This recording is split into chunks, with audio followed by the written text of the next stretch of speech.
பிரசாதத்துக்கு அது எடுத்தப்ப அரைச்சப்ப வீடியோ போடலான்றதே மறந்துட்டேன்.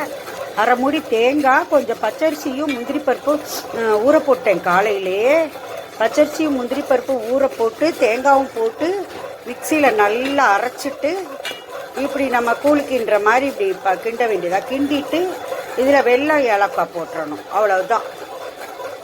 இப்படி முந்திரி பருப்பு பாயாசம்னு சொல்லிக்கலாம், நான்னா தேங்காய் பால் பாயாசம்னு சொல்லிக்கலாம்.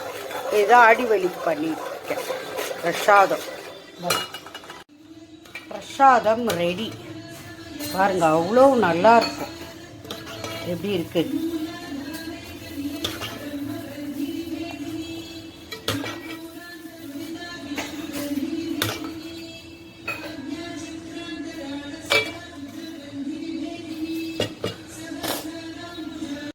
ஆடிவெள்ளி பிரசாதம் பண்ணி வச்சுருக்கேன். மாவிளக்கு பண்ணலான்னு பார்த்தேன். நான் இது முந்திரி தேங்காய் பால் பாயசம் மாதிரி வச்சுட்டேன். ஆடிவெள்ளி பிரசாதம் ஸ்மூத்தி பண்ணுறதுக்கு எடுத்து வச்சுருக்கேன்.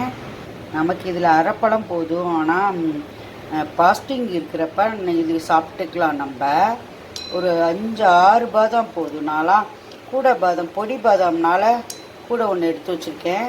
எனக்கு 5 பாதாமுக்கு மேலே சாப்பிட்டாவே தலை சுற்றும்.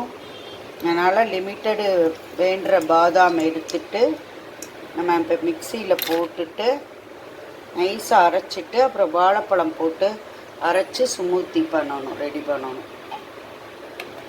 இதில் இதை போட்டு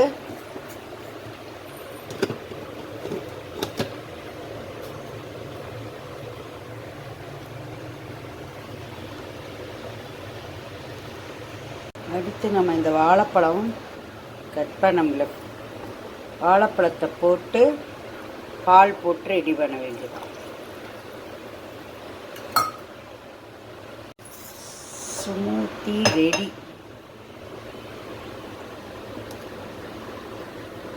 ரொம்ப நல்லா இருக்கும். கொஞ்சம்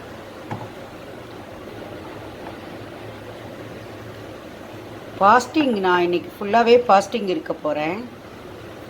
மத்தியானம் ரைஸ் ஸ்கிப் பண்ண போகிறேன். அதனால தான் குடிக்க போகிறேன்.